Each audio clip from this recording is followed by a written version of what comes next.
Doing this podcast, we talk about all kinds of things, really life in general, business specific, but the more specific thing is fulfillment and joy, and also resilience and overcome difficulties. Like, how do you actually stay on purpose in spite of your circumstances?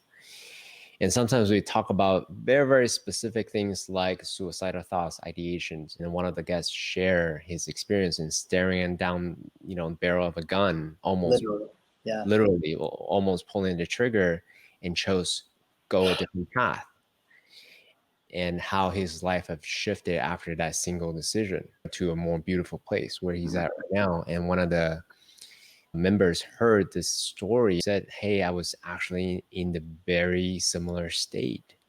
I was planning and doing all these things, and I thank you for sharing that story. I chose a different path. So hearing stories like that really makes it meaningful for me to continue this effort. By creating that platform. I mean, it's beautiful. That's meaningful to you. If that's fueling you, that's part of your dharma. Like you say, your dharmic path. You've touched a life in a very meaningful way. It's beautiful. Yeah.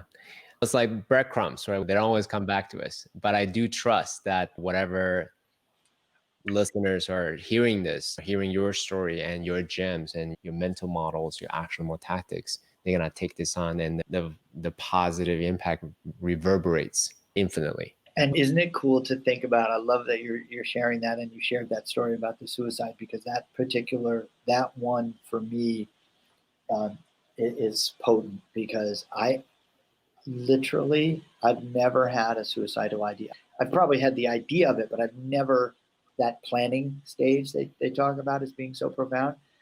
And so for me, the idea of suicide, for someone to reach that place of, I don't know enough about the experience to call it hopelessness, but it appears to me to be a state of resourcelessness, where someone might feel, I'm at a place where I have no other option, that this seems, as it's been described to me by people who have been in that experience, that this seems to be the best option. That this actually is a positive, that, as it was described to me by someone, that my leaving this planet would be a good thing for the planet. And to me, that state of being, and again, not with ego or not with any kind of sense that I understand things better than anybody, but to me, I experience that as a tragedy, that someone would feel that their absence from this life would be an improvement to life. That lands in me as tragic, as sad.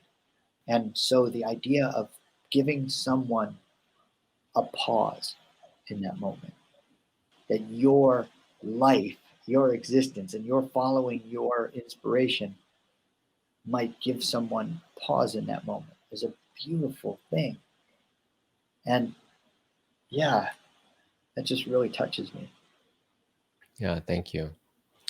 And one thing I also want to underline here is, yes, we do talk about business, but ultimately these are all proxies to a joyous life, ultimately, right? These are just paths, whether you're in a relationship or not, whether you run a business or not, whether you have kids or not, whether you do ayahuasca or not. These are just different states, different paths to ultimately an experience of aliveness, the experience of possibilities in life.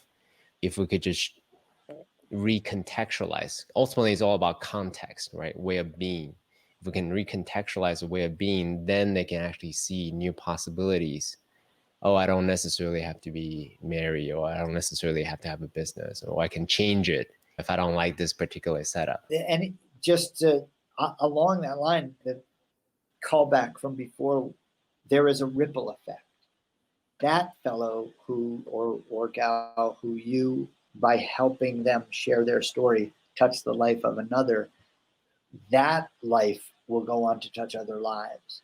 When you mentioned breadcrumbs, it might not be a constant thing where we become aware of the breadcrumbs. We don't wake up and say, oh yes, my purpose is very clear and my reason for following it is very clear and the feedback is always there. It's not the case. Sometimes it's dark and lonely and it feels like, why the heck am I doing this after all?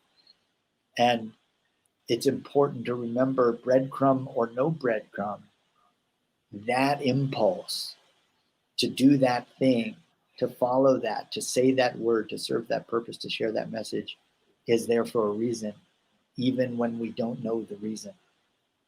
Yeah. Logically, it makes no sense for me to do a podcast, like, at all. I'm a I love biomedical, I'm a biomedical engineer. I'm a former startup executive. Why the heck would I want to talk about entrepreneurship and spirituality at the intersection of the two? It makes zero sense. But here's the thing: subjectively, it feels right.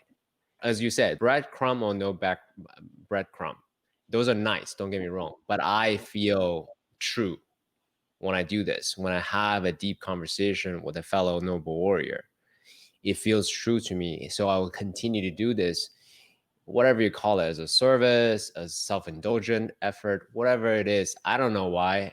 I like it, so I'm gonna keep doing it.